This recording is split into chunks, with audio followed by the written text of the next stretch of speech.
কেমনে কয় তওবা করো আর পিছনেরটা কাজা করো, সামনে আর কাজা করব না, পিছনের যেইটা ছিল সেটা কাজা আদায় করা শুরু করে দাও। হে নবীর উম্মত, নামাজ কাজা না কইরা যদি আল্লাহর কাছে শুধু মাফ চাও কোনোদিন মাফ হবে না। আর একজনের টাকা মাইরা দিছো, টাকা পৌঁছাইয়া তারপরে আল্লাহর দরবারে মাফ চাও, আল্লাহর দরবারে তওবা করো, দেখবা আল্লাহ তাআলা তোমার তওবা কবুল করবে, তোমার ঠিকানা জান্নাত হয়ে যাবে। 2 নম্বর যেই গুণ দিয়ে আল্লাহ পাঠাইলো সেই গুণের নাম হলো, হে নবীর উম্মত, সেই গুণের নাম হলো ফিতরতের গুণ। ফিতরত মানে কি? ফিতরত মানে হলো ইসলামী স্বভাব। আল্লাহ দুনিয়ায় যত সন্তান পাঠাইলো সব সন্তানকে ইসলামী স্বভাব দিয়া পাঠাইলো, কারো মধ্যে অনইসলামিক স্বভাব দেয় নাই। আমার নবী বলেন সব সন্তান কুল্লু মাউলুদিন ইউলাদু আলাল ফিতরা, যত সন্তান দুনিয়া জন্মগ্রহণ করে সব সন্তান ফিতরতে ইসলামের উপর জন্মগ্রহণ করে। ফিতরতে ইসলাম মানে হলো ইসলামী স্বভাব। কয় হিন্দুর সন্তানও ইসলামী স্বভাব নিয়ে দুনিয়ায় আগমন করলো, খ্রিস্টানের সন্তান সেটাও ইসলামী স্বভাব নিয়ে দুনিয়ায় আগমন করলো, ওই বৌদ্ধের সন্তান, ইহুদির সন্তান, মুসলমানের সন্তান, যত সন্তান তুমি বলো না কেন, দুনিয়ায় যখন আসলো আল্লাহ তাআলা তাকে ইসলামী স্বভাব দিয়া দুনিয়ায় পাঠাইলো। হে নবীর উম্মত, কিন্তু বড় বড় আফসোস, স্বভাব ইসলামী স্বভাব তুমি আমি নষ্ট বানাই ফেলি, ঠিক কিনা বলো? এরে যুবক, যেই সিস্টেমে তুমি চুল কাটলা এটা কি নবীর তরিকা ইসলামী স্বভাব নি? এটা কার সুন্নাত?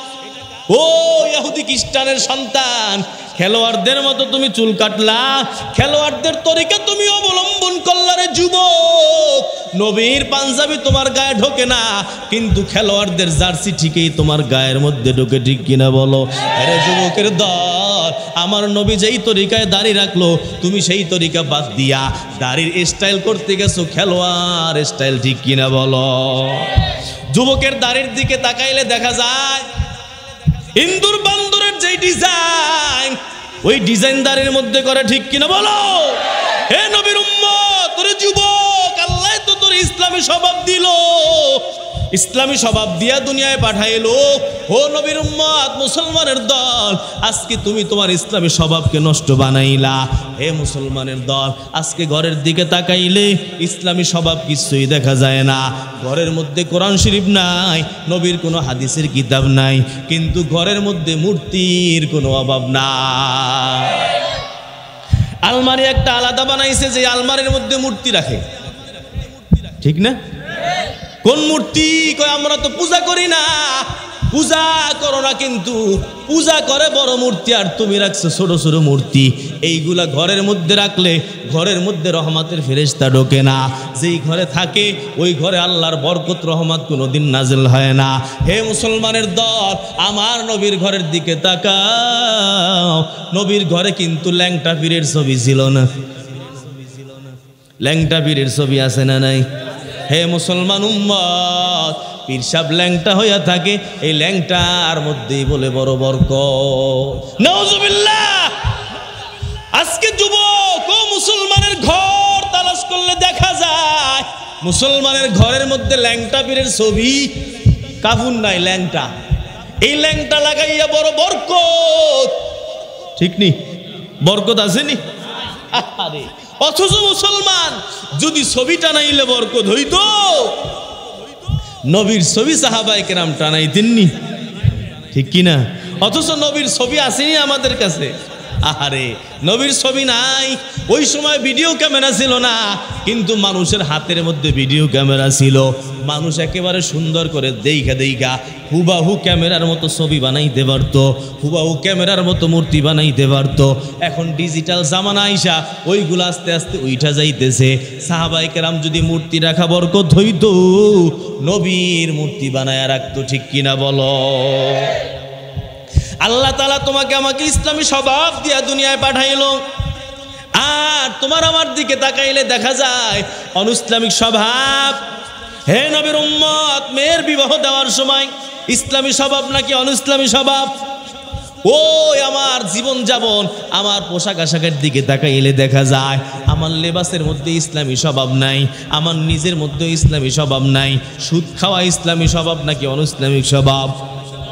হে মুসলমান, ঘুষ খাওয়া অনুইসলামিক স্বভাব আমার নবী বলছেন আর রাশি ওয়াল মুরতাশি ফিন্নার, যে ঘুষ খায় এবং যে ঘুষ দেয় দুইজনেই জাহান্নামী হয়ে যায়, দুইজনের ঠিকানাই জাহান্নাম। লানাতুল্লাহি আলার রাশি ওয়াল মুরতাশি, যে ঘুষ দেয় আর যে ঘুষ খায় দুইজনের উপর আল্লাহর গজব, আল্লাহর লানত। আল্লাহর নবী বলেন যারা সুদ খাও, আল্লাহ কোরআনে ঘোষণা করেছেন সুদখোরের সাথে আল্লাহ তাআলার যুদ্ধের ঘোষণা, নবীর সাথে যুদ্ধের ঘোষণা। আল্লাহর সাথে যুদ্ধ কইরা কোনোদিন কিন্তু পারা যায় না, ঠিক কি না বলো? এই জন্য নবী বলেন ইন্নার রাজুলা লা ইয়ামালু আমালা আহলিল জান্নাতি ফীমা ইয়াবদু লিন-নাস ওয়া ইন্নাহু মিন আহলিন নার। অনেক মানুষ এমন দুনিয়ায় পাওয়া যায় যেই মানুষটাকে দেখলে মনে হয় ওই মানুষটা জান্নাতে যাওয়ার আমল করতেছে।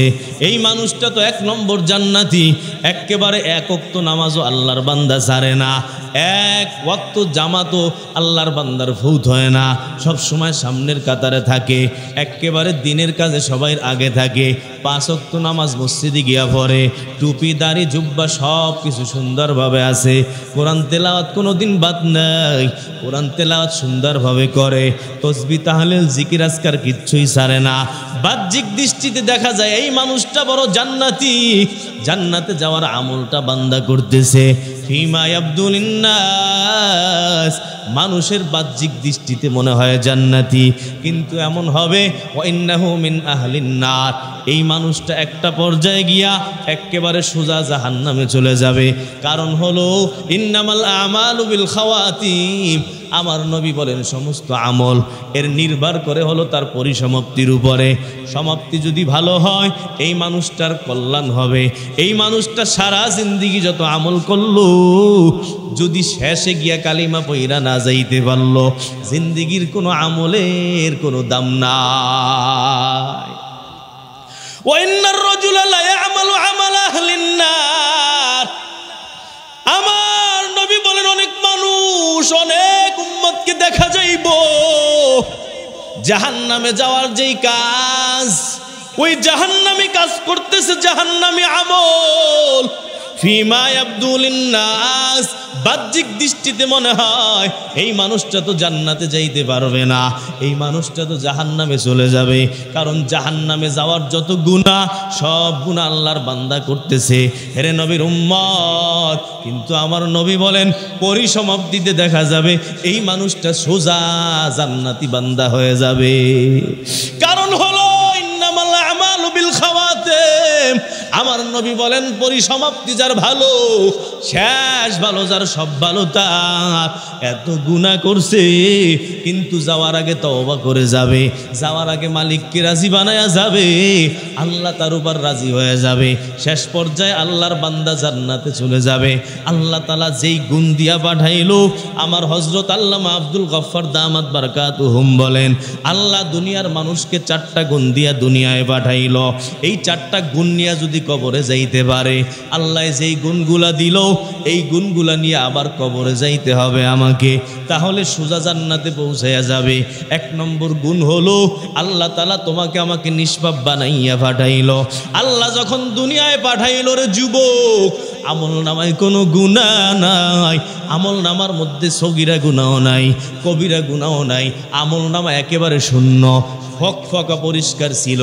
এই আমল নামাটা তুমি আমি যখন দুনিয়ায় আগমন করলাম, দুনিয়ায় আগমন করার পর খারাপ পরিবেশে গিয়া, গুনাহের পরিবেশে গিয়া তুমি আমার তো আমি তুমি তোমার আমার আমল নামাগুলোকে নষ্ট বানাইয়া দিলাম। যে আমল নামার মধ্যে কোনো গুনাহ ছিল না, হে যুবক কই খারাপ পরিবেশের মধ্যে গেলা, মদখোর বন্ধুর লগে গিয়া তুমি মদখোর হয়ে গেলা, ঠিক কিনা? বিড়িখোর বন্ধুর লগে গিয়া মিল্লার যুবক, ওই বিড়িখোর বন্ধুর সাথে গিয়া তুমি মিলতি মিলতি বিড়ি খাইলার যুবক।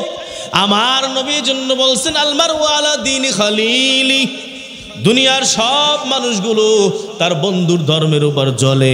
বন্ধু যেমন হবে ওই আর এক বন্ধু তেমন হবে। বন্ধু যদি জান্নাতি হয় আর এক বন্ধুকেও জান্নাতি বানানোর চেষ্টা করবে।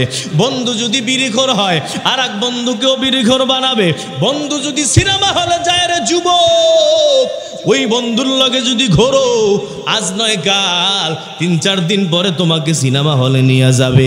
বন্ধু যদি খারাপ হয়, দাড়ি কাটে, তার সাথে তুমি বন্ধুত্ব করলা, এই বন্ধুর সাথে মিলতে মিলতে একটা পর্যায়ে তুমিও দাড়ি কাটা শুরু করে দিবা।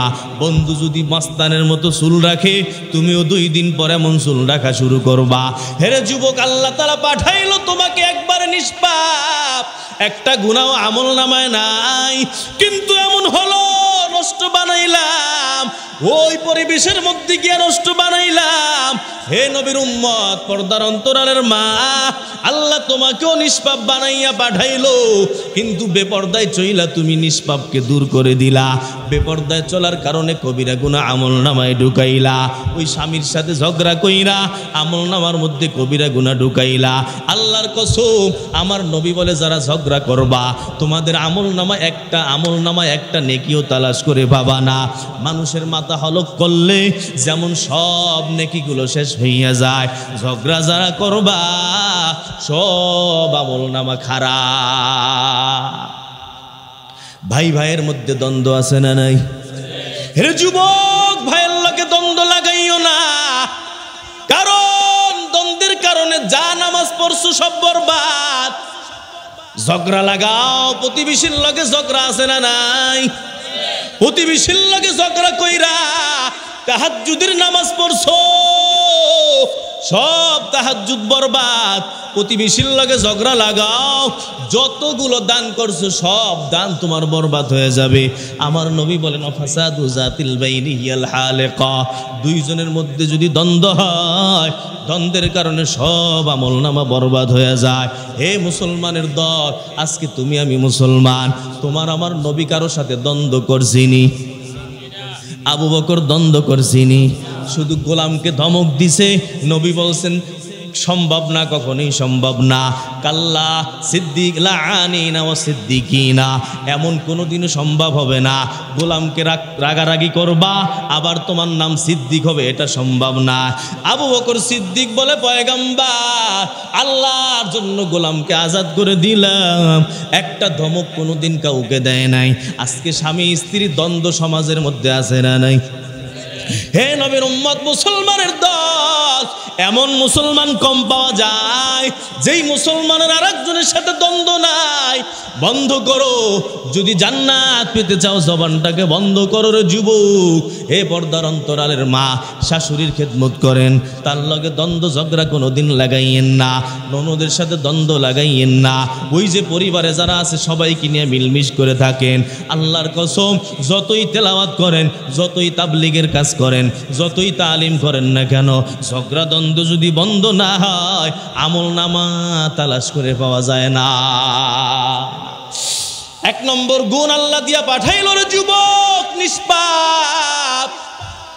তুমিও আসলা নিষ্পাপ, তোমার বাবাও আসলো নিষ্পাপ, আমিও আগমন করলাম নিষ্পাপ। কিন্তু এমন হলো চলতে চলতে তোমার আমল নামায় গুনাহ। হে যুবক, যদি তুমি জান্নাতে যাইতে চাও, এই আমল নামায় গুনাহ নিয়ে জান্নাতে যাওয়া যাবে না। মৃত্যুর আগে আবার গুনাহ বন্ধ করে দিতে হবে। মৃত্যুর আগে গুনাহ থেকে তওবা করে আল্লাহ যেমন জন্মের সময় বেগুনাহ বানাইছিল, মৃত্যুর আগেও তোমাকে একবারে বেগুনাহ হইয়া মারা যাইতে হবে।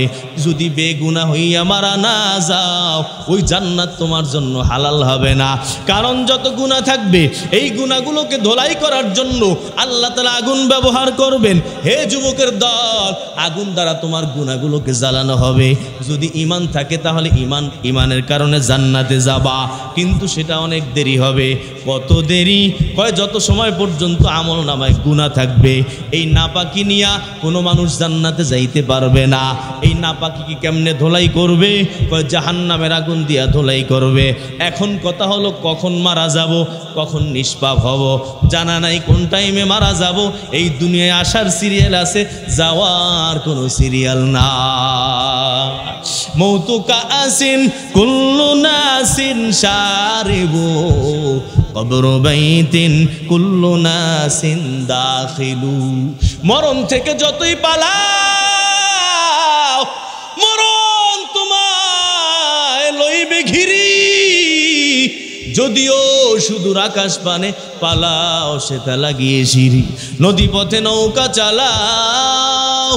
ওহে মাঝি ভাই, বেলা ডোবার আগে আমি ওপার উঠতে চাই, বেলা ডোবার আগে আমি ওপার উঠতে চাই।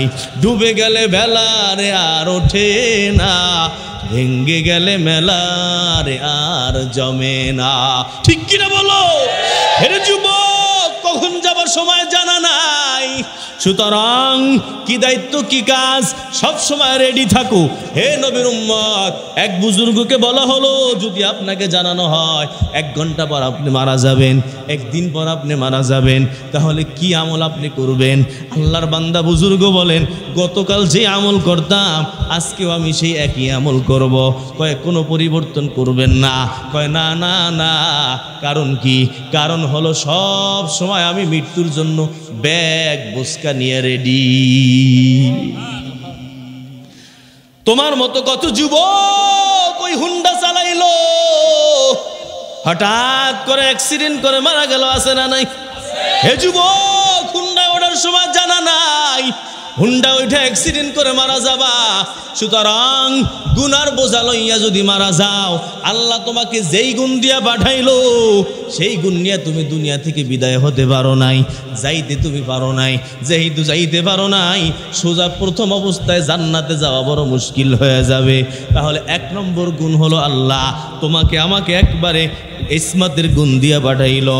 তোমার আমল নামাও কোনো গুনাহ নাই, আমার আমল নামাও কোনো গুনাহ নাই। যদি জান্নাতে যাইতে চাও রে যুবক, আবার তোমাকে গুনাহমুক্ত অবস্থায় মৃত্যুবরণ করতে হবে। এখন কখন মৃত্যু হবে জানা নাই, সুতরাং সব সময় সব হালাতে তওবার উপর থাকতে হবে। গুনাহ যত হবে তওবা লগে লগে করে নাও, তওবা করলে সব গুনাহ মাফ করবে আল্লাহ।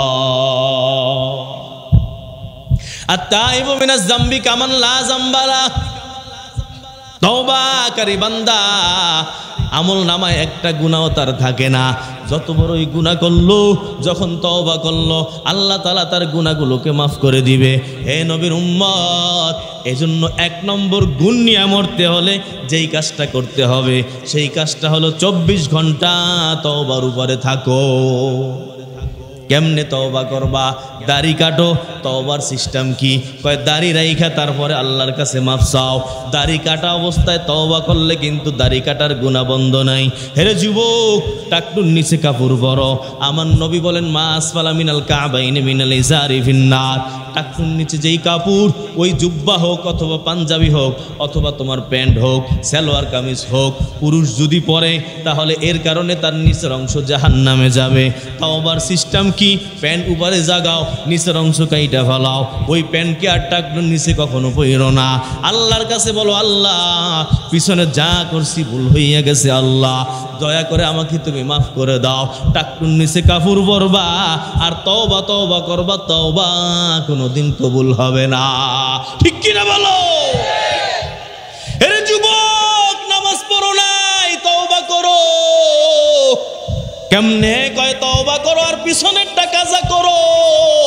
সামনে আর কাজা করবো না, পিছনের যেইটা ছিল সেটা কাজা আদায় করা শুরু করে দাও। হে নবীর উম্মত, নামাজ কাজা না কইরা যদি আল্লাহর কাছে শুধু মাফ চাও, কোনোদিন মাফ হবে না। আর একজনের টাকা মাইরা দিছো, টাকা পৌঁছাইয়া তারপরে আল্লাহর দরবারে মাফ চাও, আল্লাহর দরবারে তওবা করো। দেখবা আল্লাহ তাআলা তোমার তওবা কবুল করবে, তোমার ঠিকানা জান্নাত হয়ে যাবে। 2 নম্বর যেই গুণ দিয়ে আল্লাহ পাঠাইলো সেই গুণের নাম হলো, হে নবীর উম্মত, সেই গুণের নাম হলো ফিতরাতের গুণ। ফিতরাত মানে কি? ফিতরাত মানে হলো ইসলামী স্বভাব। আল্লাহ দুনিয়ায় যত সন্তান পাঠাইলো সব সন্তানকে ইসলামী স্বভাব দিয়া পাঠাইলো, কারো মধ্যে অনইসলামিক স্বভাব দেয় নাই। আমার নবী বলেন, সব সন্তান কুল্লু মাউলুদিন ইউলাদু আলাল ফিতরা, যত সন্তান দুনিয়ায় জন্মগ্রহণ করে সব সন্তান ফিতরতে ইসলামের উপর জন্মগ্রহণ করে। ফিতরতে ইসলাম মানে হলো ইসলামী স্বভাব। হিন্দুর সন্তানও ইসলামী স্বভাব নিয়ে দুনিয়ায় আগমন করলো, খ্রিস্টানের সন্তান সেটাও ইসলামী স্বভাব নিয়ে দুনিয়ায় আগমন করলো। ওই বৌদ্ধের সন্তান, ইহুদির সন্তান, মুসলমানের সন্তান, যত সন্তান তুমি বলো না কেন, দুনিয়ায় যখন আসলো আল্লাহ তাআলা তাকে ইসলামী স্বভাব দিয়া দুনিয়ায় পাঠাইল। হে নবীর উম্মত, কিন্তু বড় বড় আফসোস, স্বভাব, ইসলামী স্বভাব তুমি আমি নষ্ট বানাই ফেলি, ঠিক কিনা বলো? এরে যুবক, যেই সিস্টেমে তুমি চুল কাটলা, এটা কি নবীর তরিকা ইসলামী স্বভাব নি? এটা কার সুন্নাত? ও ইহুদি খ্রিস্টানের সন্তান, খেলোয়াড়দের মতো তুমি চুল কাটলা, খেলোয়াড়দের তরিকা তুমি অবলম্বন করলা রে যুবক। নবীর পাঞ্জাবি তোমার গায়ে ঢোকে না, কিন্তু খেলোয়াড়দের জার্সি ঠিকই তোমার গায়ের মধ্যে ঢোকে, ঠিক কিনা বলো? আরে যুবকের দল, আমার নবী যেই তরিকায় দাড়ি রাখলো, তুমি সেই তরিকা বাদ দিয়া দাড়ির স্টাইল করতে গেছো খেলোয়াড় স্টাইল, ঠিক কিনা বলো? যুবকের দাড়ির দিকে তাকাইলে দেখা যায় ইন্দুর বান্দরের যেই ডিজাইন, ওই ডিজাইন দাড়ির মধ্যে করে, ঠিক কিনা বলো? হে নবীর উম্মত, তোরে যুবক, আল্লাহ তো তোর ইসলামী স্বভাব দিল, ইসলামী স্বভাব দিয়া দুনিয়ায় পাঠাইলো। ও নবীর উম্মত, মুসলমানের দল, আজকে তুমি তোমার ইসলামী স্বভাবকে নষ্ট বানাইলা। হে মুসলমানের দল, আজকে ঘরের দিকে তাকাইলে ইসলামী স্বভাব কিছুই দেখা যায় না। ঘরের মধ্যে কোরআন শরীফ নাই, নবীর কোনো হাদিসের কিতাব নাই, কিন্তু ঘরের মধ্যে মূর্তির কোনো অভাব নাই। আলমারি একটা আলাদা বানাইছে, যে আলমারির মধ্যে মূর্তি রাখে, ঠিক না? কোন মূর্তি? কয় আমরা তো পূজা করি না। পূজা করো না, কিন্তু পূজা করে বড় মূর্তি, আর তুমি রাখছো ছোট ছোট মূর্তি। এইগুলা ঘরের মধ্যে রাখলে ঘরের মধ্যে রহমতের ফেরেশতা ঢোকে না। যেই ঘরে থাকে ওই ঘরে আল্লাহর বরকত রহমত কোনোদিন নাজিল হয় না। হে মুসলমানের দল, আমার নবীর ঘরের দিকে তাকাও। নবীর ঘরে কিন্তু ল্যাংটা পীরের ছবি ছিল না। ল্যাংটা পীরের ছবি আছে না নাই? হে মুসলমান উম্মত, পীর সাহেব ল্যাংটা হইয়া থাকে, এই ল্যাংটার মধ্যেই বলে বড় বরকত। নাউজুবিল্লাহ। আজকে যুবক ও মুসলমানের ঘর তালাশ করলে দেখা যায় মুসলমানের ঘরের মধ্যে ল্যাংটা পীরের ছবি, কাফুন নাই, ল্যাংটা। এই ল্যাংটা লাগাইয়া বড় বরকত, ঠিক নি? বরকত আসেনি? আরে অথচ মুসলমান যদি ছবি টানাইলে বরকত হইতো, নবীর ছবি সাহাবায়ে কেরাম টানাইতেননি, ঠিক কিনা? অথচ নবীর ছবি আসেনি আমাদের কাছে। আরে নবীর ছবি নাই। ওই সময় ভিডিও ক্যামেরা ছিল না, কিন্তু মানুষের হাতের মধ্যে ভিডিও ক্যামেরা ছিল। মানুষ একেবারে সুন্দর করে দেইখা দেইখা হুবাহু ক্যামেরার মতো ছবি বানাইতে পারতো, হুবাহু ক্যামেরার মতো মূর্তি বানাইতে পারতো। এখন ডিজিটাল জামানা আইসা ওইগুলো আস্তে আস্তে উইঠা যাইতেছে। সাহাবায়ে কেরাম যদি মূর্তি রাখা বরকত হইতো, নবীর মূর্তি বানায়া রাখতো, ঠিক কিনা বলো? আল্লাহ তাআলা তোমাকে আমাকে ইসলামী স্বভাব দিয়া দুনিয়ায় পাঠাইলো, আর তোমার আমার দিকে তাকাইলে দেখা যায় অনইসলামিক স্বভাব। হে নবীর উম্মত, মেয়ের বিবাহ দেওয়ার সময় ইসলামী স্বভাব নাকি অনইসলামী স্বভাব? ওই আমার জীবন যাপন, আমার পোশাক আশাকের দিকে তাকাইলে দেখা যায় আমার লেবাসের মধ্যে ইসলামী স্বভাব নাই, আমার নিজের মধ্যে ইসলামী স্বভাব নাই। সুদ খাওয়া ইসলামী স্বভাব নাকি অনইসলামিক স্বভাব? হে মুসলমান, ঘুষ খাওয়া অনইসলামিক স্বভাব। আমার নবী বলছেন, আর রাশি ওয়াল মুরতাশি ফিন্নার, যে ঘুষ খায় এবং যে ঘুষ দেয় দুইজনেই জাহান্নামী হয়ে যায়, দুইজনের ঠিকানাই জাহান্নাম। লানাতুল্লাহি আলার রাশি ওয়াল মুরতাশি, যে ঘুষ দেয় আর যে ঘুষ খায় দুইজনের উপর আল্লাহর গজব, আল্লাহর লানত।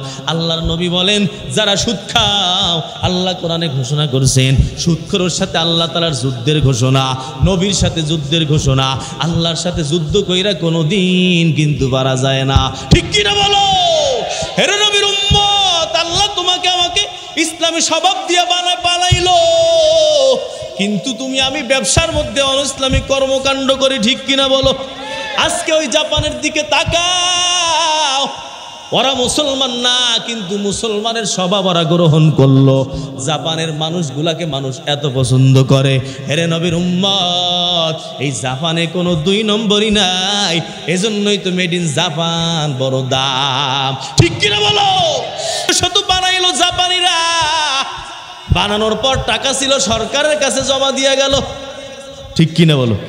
অথচ আরো কত দেশের মানুষ, আমাদের দেশের ঠিকাদারদের দিকে তাকাও, 2000 কোটি নিয়ে শুরু করলো, বানাইতে বানাইতে 8000 কোটি পর্যন্ত বানাইলো, তারপরও কাম শেষ হয় না। এরপর রডের বদলে বাঁশ ঢুকায় আছে না না, রডের মধ্যে বাঁশ, কত বড় ইঞ্চি কিনা জোরে বলো। দুর্নীতিতে 1 নম্বর, সব উল্টা পাল্টার মধ্যে বাঙালি 1 নম্বর। ফেসবুক চালায় কারা, পুরা বিশ্বের মধ্যে জরিপ করছে, ইনকিলাবে লাগছে, 3টা দেশের নাম উঠা আসছে 1 নম্বরে। এই 3 দেশের মধ্যে আমার বাংলাদেশেরটা আছে। খাওন খাইতে পয়সা না, অথচ আর রাত বয়ে বয়ে ফেসবুক চালায়। হ্যাঁ, এই হলো আমাদের অবস্থা। এই বাঙালি সব জায়গার মধ্যে চ্যাম্পিয়ন, কিন্তু কামের বেলায় নাই, ঠিক কিনা বলেন? কারণ ওই যে ইসলামী স্বভাব দিয়ে আল্লাহ দুনিয়ায় পাঠাইছিল, আমরা আমাদের ইসলামী স্বভাবকে রাখি নাই। আমার এই বাংলাদেশে যারে যেই দায়িত্ব দেওয়া হয়, বাস দুর্নীতির 1 নম্বর হয়ে যায়, ঠিক কিনা বলেন? এই দল না, সব দল। আরে কোন দল ভালো বলবেন আপনি, কারে ভালো বলবেন? বাস যদি ওই ইসলামী স্বভাব থাকতো, আল্লাহর কসম দুর্নীতি কোনোদিন হইতো না, ঠিক কিনা জোরে বলো। হ্যাঁ, অন্য অন্য দেশে 1 কিলোমিটার রাস্তা বানাইতে যেই খরচ, আমার দেশের 400 গুণ বেশি খরচ, ঠিক কিনা? এত খরচ, আরে ভাই শেষই হয় না, শেষই হয় না। এই পরিস্থিতি আমাদের মধ্যে শুরু হয়েছে কেন? ইসলামী স্বভাব যেটা আল্লাহ দিয়ে পাঠাইছিল, ওই স্বভাব আমরা নষ্ট করে ফেলাইছি।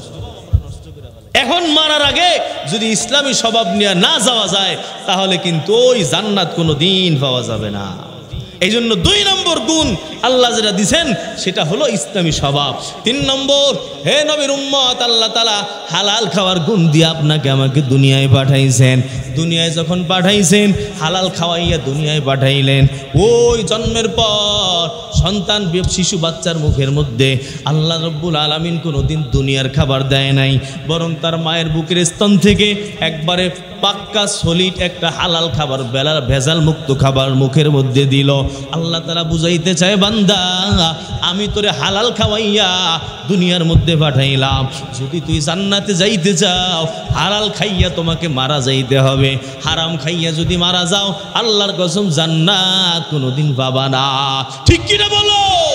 হে নবীর উম্মত, এই জায়গার মধ্যে সব ফেল, হালাল খাওয়ার গুণের মধ্যে সব ফেল। তালাশ করে দেখো, ব্যবসায়ী ব্যবসার মধ্যে ভেজাল করতেছে। ওই যে বড় ফ্যাক্টরির গার্মেন্টসের মালিক গ্যাস চুরি করে, আছে না নাই? হে মুসলমান উম্মতের দল, বিদ্যুৎ চুরি করে, বিল আসে 5 লাখ 1 কোটি টাকা, বিল দেয় 3 লাখ 10 লাখ 5 লাখ দিয়া, বাকিটা ঘুষ দিয়া কাটাইয়া দিতেছে। আল্লাহর কসম, এই হারাম খাইয়া ব্যবসাটাকে তুমি, হালাল ব্যবসাটাকে হারাম বানাইলা। হারাম খাইয়া কোনো দিন জান্নাতে যাওয়া যায় না। আমার নবীর হাদিস শোনার যুবক, আমার নবী বলেন, মানিস তারা সাওবান বিআশারাতি দারাহিম, 10 টাকা দিয়া যদি একটা জামা তুমি খরিদ করলা, ফিহি দিরহামুম মিন হারাম, এই 10 টাকার মধ্যে 1টা টাকা মাত্র হারাম, আর 9টা টাকা তোমার হালাল। আল্লাহর নবী বলে, লাম ইয়াতাকাব্বালিল্লাহু লাহু সালাতান মা দামা আলাই, এই জামা গায়ে দিয়া, এই টুপি পইরা যত নামাজ পড়বা, যত সেজদা করবা, এক সেজদা আল্লাহর দরবারে কবুল হবে না, ঠিক কিনা বলো? অথচ আমরা আলেম আইনা দোয়া করাই। ও পর্দার অন্তরালের মা, আলেম দিয়া যতই দোয়া করাও না কেন, আলেম বাইটাও যদি খাওয়াও, আল্লাহর কসম দোয়া কবুল হবে না। কারণ যার জন্য দোয়া করবে, ওই পাত্র হলো হারাম। লা ইয়াদখুলুল জান্নাতা জাসাদুন গুজিয়া বিল হারাম। আমার নবী বলেন, যেই দেহ হারাম টাকা দিয়ে লালন পালন হয়, ওই দেহ কোনোদিন জান্নাতে যাবে না। হে মুসলমানের দল, তুমি বড় হাজি সাহেব, আমি বড় হাজি সাহেব, আমি বড় নামাজি মানুষ, আমি বড় আল্লাহওয়ালা মানুষ, কিন্তু ব্যবসার মধ্যে ভেজাল। দোকানে নকল মাল বিক্রি করে, ওই যে ব্যবসার মধ্যে ভেজাল দেয়, মানুষের সাথে মিথ্যা কথা বইলা ব্যবসা করে, এই ব্যবসা সবগুলো হারাম ব্যবসা। যতই নামাজ পড়ি, ওই জান্নাতের মুখ পর্যন্ত দেখা যাবে না। আমার নবী বলেন, রজুলুন আশা আসা একবার ইয়ামুদ্দু ইয়াদাইহি ইলাস সামা ইউতিলুস সফর ওয়া মাতআমুহু হারাম ওয়া মালবাসুহু হারাম ওয়া গুযিয়া বিল হারাম ফাআন্না ইস্তাজাবু লিযালিক। আমার নবী বলেন লম্বা লম্বা সফর করে দিনের দাওয়াতের জন্য বের হয়ে যায়, গোসল করার সময় নাই, খাওন দাওয়ান খাওয়ার সময় নাই, কাপড় চুপড় ধোয়ার সময় নাই, একেবারে চুল কাটার পর্যন্ত সময় নাই, লম্বা লম্বা মোনাজাত করে, লম্বা লম্বা নামাজ পড়ে। আমার নবী বলে অথচ বেচারার খাবার হারাম, পানি খায় সেটাও হারাম, টুপিটা মাথায় দিছে টুপিটাও হারাম। আল্লাহর কসম ফাআন্না ইস্তাজাবু লিযালিক, এই বেচারার কোনো দোয়া আল্লাহর দরবারে কবুল হবে না। ইয়া সাআদ আতিব মাতআমাকা তাকুম মুস্তাজাবাদ দাওয়াত। ও সাআদ হালাল খাও। আমার নবী বলছেন সাআদ রে, এক সাহাবীর নাম, ওই সাআদকে ডাইকা বলে হালাল খাও, তাহলে তোমার দোয়া কবুল হবে, তোমার দোয়া কবুল হবে, এবং যেই মানুষটা তোমার জন্য দোয়া করবে তার দোয়া কবুল হবে। এখন হুজুরের দোষ দিয়া লাভ নাই, ওই হুজুরের দাওয়াত দিয়ে খাওয়াইয়া দোয়া করাইলাম, দোয়া কেন হুজুরের কবুল হয় না? কই হুজুর বালা না, ঠিক নেই, কি দোয়া করে দোয়া কবুল হয় না? আরে দোয়া করবো কার লাইগা? যেইখানে দোয়া গিয়া ফেলাইব ওই জায়গায় তো দোয়া পড়ার জায়গা নাই। হুজুর কেন মুহাম্মাদুর রাসূলুল্লাহর আইনাও যদি দোয়া করাও, এই তোমার জন্য দোয়া কবুল হইব না? রাগ করেননি? আরে ভাই, ইবাদত কবুল হওয়ার এক নম্বর শর্ত হালাল, হালাল রিজিক, হালাল রিজিক, হালাল রিজিক। কোনো ইবাদত কবুল হবে না, কোনো ইবাদত কবুল হবে না। আল্লাহ হালাল খাওয়াইয়া পাঠাইছেন, প্রথম খাবার যেটা দিছেন সেটা মায়ের স্তনের দুধ, হালাল খাবার। আবার বলছেন মারা যাবা, মারা যাওয়ার আগে এই হালাল খাইয়া খাইয়া মারা যাইতে হইব। কখন মারা যাব জানা আসেনি? এজন্য কালকের থেকেই হারাম বন্ধ। রাজি আছেন? নারায়ে তাকবীর।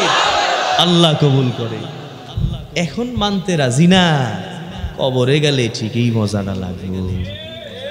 আসেনি কেউ লগে? ডাক্তার আছে, বউ আছে, পোলা ঘরে, ওখানে আপনার বাসায় তো দামি দামি বিছানা, এসি 3টা লাগাইছেন, দামি দামি খাবার, ওখানে বিছানা আছে তো? কাফনের কাপড়টার দাম কয় লাখ টাকা? হ্যাঁ, নিম্ন মানের। আপনি 2000 কোটি টাকার মালিক, আপনার কাফনের কাপড় মাত্র 300 টাকাই পার কত? 300, 400, 500 টাকা। হে, কিচ্ছু নাই। বালিশ আসেনি? বালিশ, এসি। আপনার পিছনে যে কত লোকজন ঘুরতো, সমস্যা হইলেই স্যারকে আগে জান্নাত ওই বড় হসপিটালে, একেবারে দামি হসপিটালে নিয়ে ভর্তি করাইতো। ওখানে ফেরেশতারা মারলে কেউ এসে হসপিটালে নিবি তো? ওই যে মাইরা মুইরা যে একেবারে ঠ্যাং ঠং ভেঙে ফেলাইব, নিবি তো? আল্লাহ আমাকে আপনাকে সবাইকে হেদায়েত দান করে। ভাই, ভয় করা উচিত, ভয় করা উচিত। আল্লাহকে ভয় করো, আল্লাহকে ডরো। ভয় না করলে কিন্তু বিপদ, বিপদ, বাঁচার কোনো উপায় নাই। 4 নম্বর গুণ দিয়েছেন আল্লাহ সব সন্তানকে দুনিয়ায় যখন পাঠাইছেন। 4 নম্বর গুণ দিয়েছেন কান্নার গুণ। বাচ্চা ভূমিষ্ঠ হয়ে কি কথা কয়নি? হ্যাঁ, কান্দে, কান্দে, সব কিছু কান্না দিয়া উসুল করে। ক্ষুধা লাগছে, সন্তান কান্না শুরু করলো। মা এখন বুঝতেছে সন্তানের খাবার দরকার। পেটের মধ্যে ব্যথা, সন্তান কান্না করে। মা বুঝতে পারে পেটে ব্যথা শুরু হয়েছে, পেশাব করছে, কান্না দিয়া মাকে বুঝায়, রে মা আমি আমার কাঁথাটা এখন পরিবর্তন করো, আমি কাঁথার মধ্যে পেশাব করে দিছি। মায়ের কোলে যাবে, আর একজনের কোল থেকে মায়ের কোলে যাইতে যায়, তাও সন্তান কান্না। হে নবীর উম্মতের দল, আল্লাহ তাআলা বুঝাইতে চায়, বান্দা ছোটকালে তোর কান্না দিয়া তুই সব উসুল করছিলি, মায়ের খুশি উসুল করছিলি কান্না দিয়া, বাবার মন জয় করছিলি কান্না দিয়া, দুনিয়ার যা কিছু চাওয়া দরকার কান্না দিয়া বান্দা তুই চাইছিলি। এখন যদি তুই জান্নাতে যাইতে চাও, তোমাকে শেষ মুহূর্তে কান্নাকাটি কইরা কইরা জান্নাতে যাইতে হবে।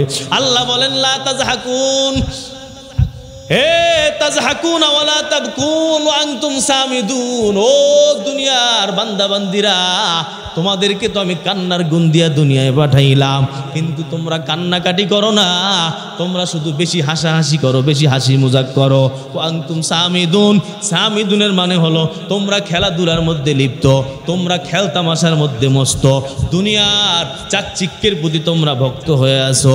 আল্লাহর জন্য কান্না দরকার, ওই জাহান্নামের ভয় ভয়, কবরের ভয়তে আল্লাহর দরবারে কান্নাকাটি করা দরকার। এইটা কিন্তু আপনার আমার মধ্যে নাই। হেরে নবীর উম্মত যুবক, আবু বকরের দিকে তাকাও। আবু বকর সিদ্দিক 1 নম্বরে ঘোষণা হইল, আবু বকর ফিল জান্নাহ, 1 নম্বরে জান্নাতি যাদেরকে ঘোষণা দিল আমার পয়গম্বর, এর মধ্যে আবু বকর সিদ্দিক 1 নম্বর। আবু বকর সিদ্দিকের এত বরকত, কয় তার মতো আর এত বড় সম্মানী একজন সাহাবীও নাই। এই আবু বকর সিদ্দিক জান্নাতুল বাকির মধ্যে দাঁড়াইয়া আল্লাহর দরবারে কান্দে আর চোখের পানি ঝরায় আর বলে, রে আল্লাহ, আমাকে তুমি কেন মানুষ বানাইলা? আমাকে যদি একটা খড়কুটা তুমি বানাইতা রে আল্লাহ, তাহলে আজকে এত ভয় লাগতো না, এই জাহান্নামের ভয়তে আমার কান্না লাগতো না। খড়কুটা হইলে আমার কোনো জান্নাত জাহান্নাম থাকতো না। আজকে আমার ভাইরা সবগুলা জান্নাতুল বাকির মধ্যে ঘুমানো, তাদের জন্য কত ভালো আরাম। আল্লাহ, আমি আবু বকরের হালাত যেন কেমন হয়।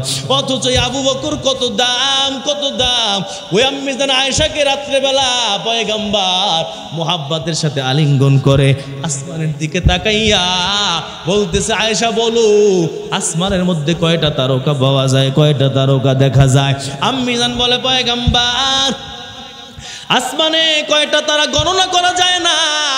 আমার পয়গম্বর বলে, ও আয়েশা শোনো, এই আসমানে যত তারকা আছে, আমার এক উম্মত, আমার এক আল্লাহর এক বান্দা, আমার এক উম্মত, তার আমল নামাগুলো আসমানের তারকার চেয়ে অনেক বেশি।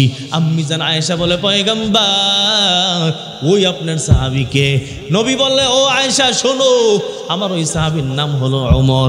আর আম্মি জান এখন জিজ্ঞেস করতেছে, পয়গম্বর, আমার বাবা আবু বকরের হালাতটা আপনি বলেন।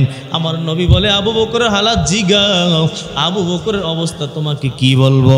ওমরের সারা জিন্দেগীর আমল এক পাল্লায়, আবু বকরের এক রাতের আমল আর এক পাল্লায়। আবু বকরের এক রাতের আমলের পাল্লা আল্লাহর দরবারে বড় ভারী। হেরে নবীর উম্মত, সাহাবীরা শুধু কান্না আর কান্না। ওসমান, ওমর কান্না, কান্না ছাড়া তাদের কোনো আর কাজ নাই। ওমর ফারুককে 1 গ্লাস শরবত দেওয়া হইল, ওমর ফারুক শরবত গ্লাস খাইতে চায় না, চোখের পানি চাইরা দিছে, আল্লাহ, না জানি আবার জান্নাতের নিয়ামত দুনিয়ায় ভোগ কইরা ফেলাই কিনা। হে নবীর উম্মত, এত কান্নাকাটি করছে, অথচ তারা জান্নাতের গ্যারান্টি পাইয়া গেল। আজকে আপনার আমার চোখের মধ্যে কান্না নাই। আলেমদের প্রতি মোহাব্বত তৈরি করো, মাদ্রাসার প্রতি মোহাব্বত তৈরি করো। হেরে যুবক, আমার নবী হাদিসে বলেন, ওই কিয়ামতের ময়দান যখন কায়েম হইব, আল্লাহ হক্কানি উলামায়ে কেরাম যারা আছে তাদেরকে বলবে, জান্নাত, সোজা জান্নাতে তৈরি, চলে যাও। উলামায়ে কেরাম জান্নাতে রওনা হয়ে যাবেন। যাওয়ার পরে হঠাৎ করে কিছু মানুষের লগে সাক্ষাৎ। একজন মানুষ বলবে, হুজুর দাঁড়ান, আপনি জান্নাতে একটু পরে যান, আপনি একটু দাঁড়ান, আপনার লগে কথা আছে। কি কথা কয়? আপনি যখন দুনিয়ায় ছিলেন তখন একদিন আমি আপনাকে 1 গ্লাস পানি খাওয়াইছিলাম। ও হুজুর, আজকে আপনি জান্নাতে যাইতেছেন, আমি বড় বিপদ, আমার বড় বিপদ। আজকে আপনি জান্নাতে যান, আমাকে ছাড়া আপনি জান্নাতে যাইতে পারবেন না। আর একজন আয়েশা বলে, হুজুর হঠাৎ দুনিয়ায় থাকতে দেখা হয়েছিল, 1 কাপ চা আমি আপনাকে খাওয়াইছিলাম। আর একজন বলবে, একটা উপকার আমি আপনাকে করছিলাম। হাজার হাজার মানুষ আইসা সামনে দাঁড়াবে, হুজুর আপনি যখন দুনিয়ায় ছিলেন আপনার এই উপকার করছিলাম, সেই উপকার করছিলাম। আজকে আপনি জান্নাতে যান, আমাকে ছাড়া আপনি জান্নাতে যাইতে পারবেন না। ওই আলেম এখন ওইটা সবাই কিনিয়া আল্লাহর দরবারে রওনা হবে, গিয়া বলবে, আল্লাহ আপনি তো আমাদের জন্য জান্নাতের ফয়সালা করছেন। আজকে এই মানুষগুলা দাঁড়াইলো, তারা দুনিয়ায় থাকতে আমাদের বিভিন্ন উপকার করছে। আল্লাহ আজকে যদি আমাদেরকে জান্নাত দিতে চান, এই মানুষগুলো ছাড়া আমরা জান্নাতে যাব না। যে আমাকে 1 গ্লাস পানি খাওয়াইছিল, তাকে নিয়ে পর্যন্ত আমি জান্নাতে যাইতে চাই। আল্লাহ যদি আমাকে জান্নাতে দিতে হয়, এদেরকেও জান্নাত দিতে হবে। আলেমদেরকে তখন আল্লাহ বলবে, সুপারিশ করো। ইয়াশফাউ ইয়াউমাল কিয়ামাতি আল আম্বিয়া, সুম্মাল উলামা সুম্মাশ শুহাদা। হে নবীর উম্মত, কিয়ামতের ময়দানে আল্লাহ তাআলা দরবারে সুপারিশ কারা করবে? কয় নবীরা সুপারিশ করবে। 2 নম্বর উলামায়ে কেরাম হক্কানি আলেম যারা তারা সুপারিশ করবে। আল্লাহর রাস্তায় যারা শাহাদাত বরণ করলো ওই শহীদগুলো আল্লাহর দরবারে সুপারিশ করবে। এদের সুপারিশ যদি পাইতে হয় দুনিয়ায় এদের সাথে তাআল্লুক রাখতে হবে, এদের সাথে সম্পর্ক রাখো। যুবক, মাদ্রাসার লগে সম্পর্ক লাগাও। একটা মাদ্রাসা একটা এলাকার জন্য বড় রহমত। মাদ্রাসাটা আছে যার কারণে তুমি বাইচা আছো, মাদ্রাসা আছে যার কারণে আমি বাইচা আছি, মাদ্রাসার কারণে আমাদের ক্ষমতা আছে। শোনো মুসলমান, মাদ্রাসাগুলোকে তো আমরা অনেক ছোট মনে করি, কিন্তু না না, এই মাদ্রাসার কারণেই তোমার বিল্ডিং টিকে আছে, মাদ্রাসার কারণেই ক্ষমতাধরের ক্ষমতা টিকে আছে, মাদ্রাসার কারণে আমেরিকার ক্ষমতা এখনো বাইচা আছে।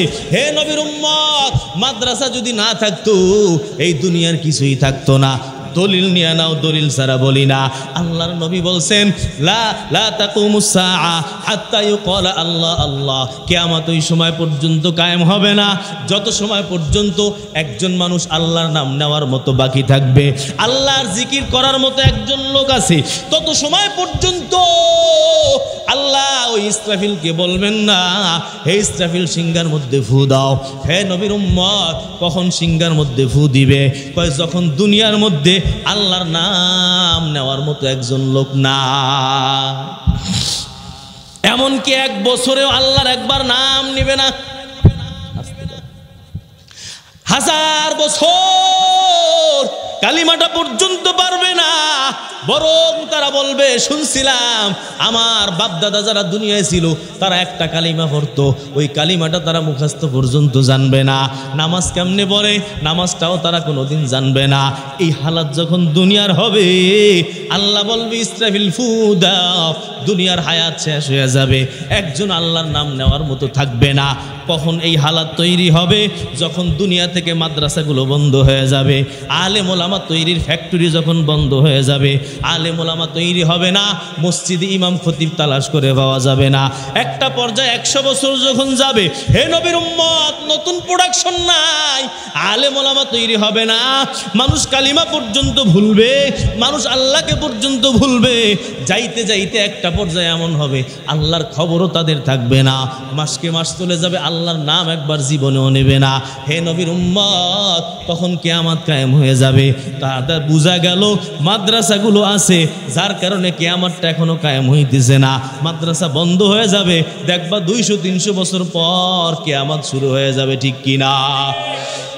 এই জন্যই তো তালেব ইলমদের এত সম্মান, তালেব ইলমদের জন্য ফেরেশতার দল নূরের পর্দা বিছাইয়া দেয়, কারণ এরা জানে আমরা ফেরেশতারা ওই সময় পর্যন্ত বেঁচে থাকবো যত সময় পর্যন্ত তালেব ইলমরা দুনিয়ায় বেঁচে থাকবে।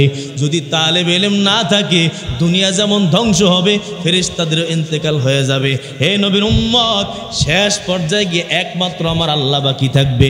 ওই জিবরাইলকেও আল্লাহ মৃত্যু দিয়ে দেবে, আজরাইলেরও মৃত্যু হবে, মিকাইলের, ইসরাফিল সবার মৃত্যু হয়ে যাবে।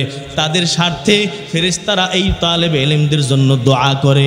শুধু ফেরেশতারা নয়, ওই গাছের পোকা তালেব ইলমের জন্য দোয়া করলো, ওই নদীর মাছ তালেব ইলমের জন্য দোয়া করে, সবাই দোয়া করে আল্লাহ এদের হায়াত তুমি আরো বাড়াইয়া দাও। এর নবীর উম্মত, এজন্য যদি জান্নাত চাও তালেব ইলমকে মোহাব্বত করো, মাদ্রাসাগুলোকে মোহাব্বত করো রে যুবক। ওলামায়ে কেরামের লগে সম্পর্ক লাগাও, ওই যে সম্পর্ক থাকলে কিয়ামতেও তোমাকে চিনব রে যুবক। আলেম বিদ্বেষ ভিতর থেকে দূর করে দাও। যদি তুমি মুসলমান হও আলেমের প্রতি মোহাব্বত লাগাও। আলেমের প্রতি মোহাব্বত লাগানো মানে হলো নবীর প্রতি মোহাব্বত লাগানো। যারা আলেম বিদ্বেষ, ওদের অন্তরে নবীর প্রতিও কোনো মোহাব্বত নাই। এই জন্য আসো মাদ্রাসাগুলোকে কায়েম রাখো। মাদ্রাসাগুলো কওমি মাদ্রাসা, এলাকার মানুষের সহযোগিতায় চলে। আগে একটা টাইমে সরকারের সহযোগিতায় চলতো, ইংরেজরা বন্ধ করে দেওয়ার পর এই কওমি মাদ্রাসাগুলো কায়েম হলো। এই মাদ্রাসা কায়েম করে কিয়ামতের ময়দানে আলেমদের সাথে তালেব ইলমদের সাথে কারা কারা জান্নাত চাও? নারে তাকবীর! আল্লাহ কবুল করে ইনশাআল্লাহ